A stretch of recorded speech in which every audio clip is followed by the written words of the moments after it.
Georgie ran into trouble removing the transmitter across from Albert Einstein's house. When he showed up, there was work going on at the property. The driveway was all tore up. There was vans coming and going with crews for roofing and drywalling and whatnot. So that part of it made it real easy for Georgie to drive right up and start digging into the ground, fiddling with the wires and all that. This one guy, though, drove up to where Georgie was working and started really putting the questions to him. I don't know what it was exactly that Georgie picked up on, but somehow he got the impression this guy was a federal agent of some sort.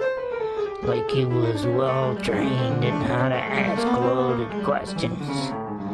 You know, it was 2003, and the second anniversary of September 11 had already happened, and Georgie and everybody else knew to keep an eye out for feds.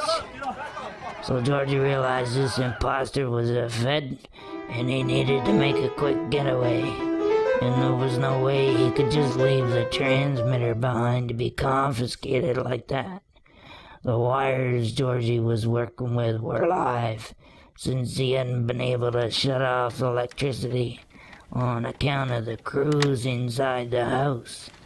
He quick hooked the incoming wires up to the Fed's vehicle, and then showed him what he'd done, and he advised him to stay put and don't try to start the engine or open the door or touch nothing metallic, 'cause the shock will likely grip the heart so hard he'd snap his neck, bite his tongue off, and choke to death on the blood.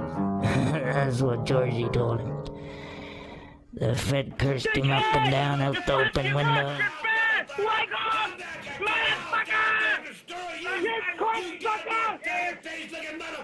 Georgie quick dismantled the disturbance station and put it into his back seat under a blanket and took off without doing nothing to free the guy, 'cause he knew someone would show up soon enough anyhow. He needed the head start. One of the first things he did was find a secluded spot to spray paint his car red. He says it was a terrible paint job, but that's the way he drove it all the rest of the winter. He hasn't been back to Jersey since, fearing his description is still on the books.